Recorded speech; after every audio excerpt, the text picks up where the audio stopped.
السلام علیکم محترم عزتمنو قدرمنو مسلمانانو ورونو امید لرم چې جوړ او روغ به یاست او د صحت جامې به مو پر تن باندې نن به د غمونو او مصیبتونو او پریشانۍ دپاره بهترینه او مجربه وظیفه در ښیم چې دا نبي کریم صلی الله علیه وسلم او صحابه کرامو ته وښولې ده. باید په دغه وظیفه باندې عمل وکړو، دا شروع کړو. الله تعالی به مې د غمو د پریشانۍ د فقر او مسکنت رانه لرې کړي. حضرت ابو موسی اشعری رضی الله عنه څخه روایت دی چې نبی کریم صلی الله علیه وسلم برکو فرمایي زه خبره نه کوم د خزانو څخه د جنت، خزانه د خزانو د جنت ته په دې باره کې زه خبر نه کوم. حضرت ابو موسی اشعری رضی الله عنه برکو فرمایي چې ما زه کې د الله رسول ضروري راکړه خبر.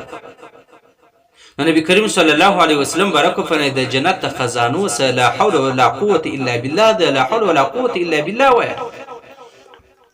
د حضرت ابو هريره رضی الله عنه څخه روایت دی چې نبی کریم صلی الله علیه وسلم برکو فرمایي چې لا حول ولا قوه الا بالله د ننوي مرزو د پاره شفا ده، د ننوي مرزو د پاره دوا ده، د هغه نه کم درجه غم دی. یعنی کم سړی چې لا حول ولا قوه الا بالله وایي، الله تعالی به ټول مرزونه او ټول مصیبتونه، ټول غمونه او ټول پریشانی ختم.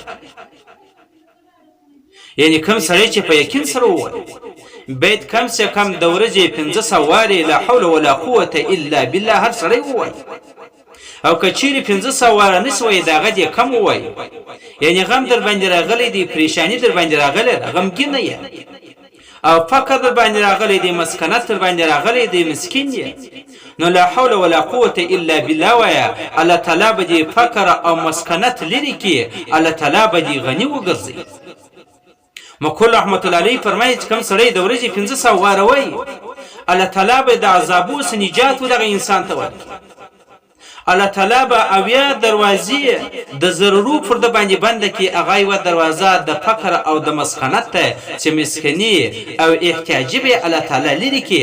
الله تعالی به دغه انسان غني ګرځوي، الله تعالی به دغه انسان ته مال او دولت ورکړي.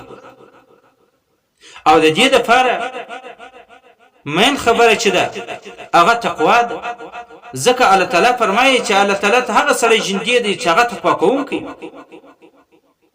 چې کله دې تقوا اختیار کړه، د ګناهونو دې اجتناب وکړي، د الله تعالی پر اوامرو دې عمل وکړي، د الله تعالی د نواهیو څخه دې ځان منع کړي، نو بیا چې کوم ذکر کوي په هغه کې به اثر الله تعالی کېږي.